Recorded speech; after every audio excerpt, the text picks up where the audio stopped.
समय के आरंभ से ही मनुष्य को एक प्रश्न सदा पीड़ा देता है कि वो अपने संबंधों में अधिकतम सुख और कम से कम दुख किस प्रकार प्राप्त कर सकता है। क्या आपके सारे संबंधों ने आपको संपूर्ण संतोष दिया है? विचार कीजिए। हमारा जीवन संबंधों पर आधारित है, हमारी सुरक्षा संबंधों पर आधारित है। इसी कारण हमारे जीवन के सारे सुखों का आधार भी संबंध है। किंतु फिर भी हमें संबंधों में ही अधिकतर दुख क्यों प्राप्त होते हैं? सदा ही संघर्ष भी संबंधों से ही उत्पन्न क्यों हो जाते हैं? कभी विचार किया है?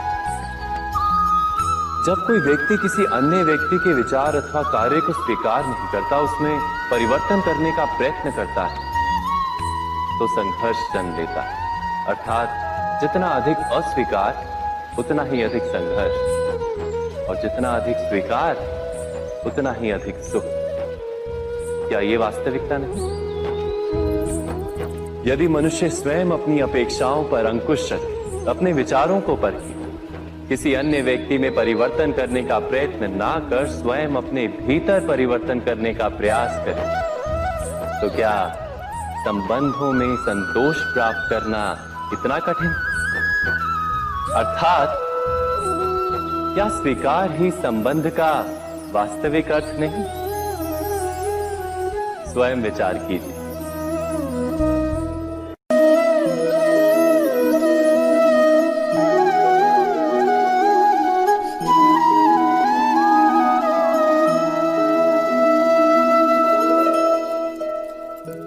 जब किसी व्यक्ति को किसी घटना में अन्याय का अनुभव होता है, तो वो घटना उसके अंतर को झकझोर देती। समस्त जगत उसे अपना शत्रु प्रतीत होता है। अन्याय लगने वाली घटना जितनी बड़ी होती है, मनुष्य का हृदय भी उतना ही अधिक विरोध करता है। उस घटना के उत्तर में वो न्याय मांगता है, और ये योग्य भी है।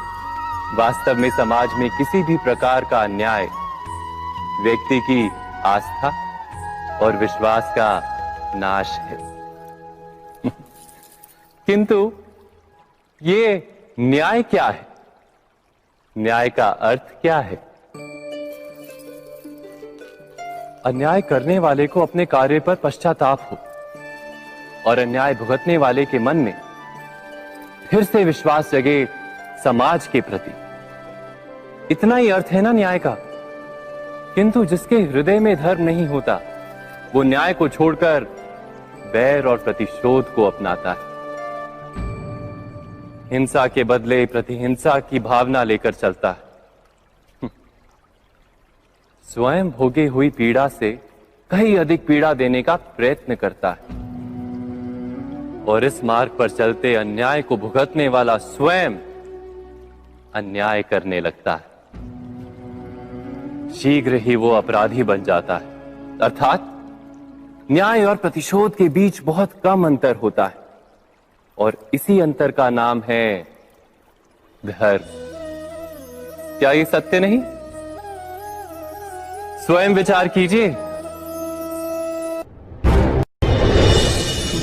दो व्यक्ति जब निकट आते हैं तो एक दूसरे के लिए सीमाएं और मर्यादाएं निर्मित करने का प्रयत्न अवश्य करते हैं। हम यदि सारे संबंधों पर विचार करें तो देखेंगे कि इन सारे संबंधों का आधार यही सीमाएं हैं जो हम दूसरों के लिए निर्मित करते हैं। और यदि अनजाने में भी कोई अन्य व्यक्ति इन सीमाओं को तोड़ता है, तो उसी क्षण हमारा हृदय क्रोध से भर जाता है। इन सीमाओं का वास्तविक रूप क्या है? क्या हमने कभी विचार किया?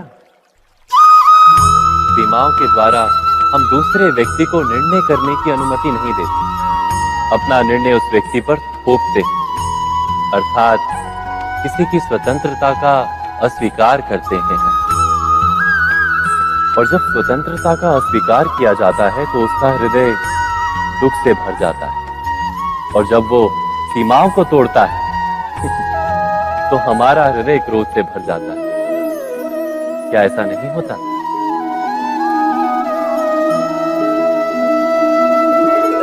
पर यदि एक दूसरे की स्वतंत्रता का सम्मान किया जाए तो किसी मर्यादाओं या सीमाओं की आवश्यकता ही नहीं होती।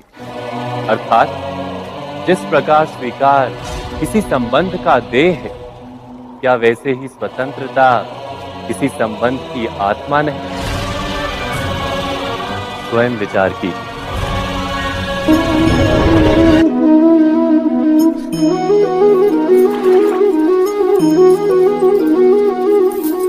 पिता सदा ही अपने संतान के सुख की कामना करते हैं, उनके भविष्य की चिंता करते रहते हैं। इसी कारणवश सदा ही अपने संतानों के भविष्य का मार्ग स्वयं निश्चित करने का प्रयत्न करते रहते हैं। जिस मार्ग पर पिता स्वयं चला है, जिस मार्ग के कंकर पत्थर को स्वयं देखा है, मार्ग की छाया, मार्ग की धूप को स्वयं जाना है, उसी मार्ग पर उसका पुत्र भी चले, यही इच्छा रहती है हर पिता की। निसंदेह उत्तम भावना है ये। किंतु 3 प्रश्नों के ऊपर विचार करना हम भूल ही जाते। कौन से प्रश्न? प्रथम प्रश्न, क्या समय के साथ प्रत्येक मार्ग बदल नहीं जाते? क्या समय सदा ही नई चुनौतियों को लेकर नहीं आता? तो फिर बीते हुए समय के अनुभव नई पीढ़ी को किस प्रकार लाभ दे सकते हैं? दूसरा प्रश्न, क्या प्रत्येक संतान अपने माता पिता की छवि होता है? हाँ, संतानों को संस्कार तो अवश्य माता पिता देते हैं, किंतु भीतर की क्षमता तो ईश्वर देते हैं। तो जिस मार्ग पर पिता को सफलता मिली है, विश्वास है कि उसी मार्ग पर उसकी संतानों को भी सफलता और सुख प्राप्त होगा। तीसरा प्रश्न, क्या जीवन के संघर्ष और चुनौतियां लाभकारी नहीं होती?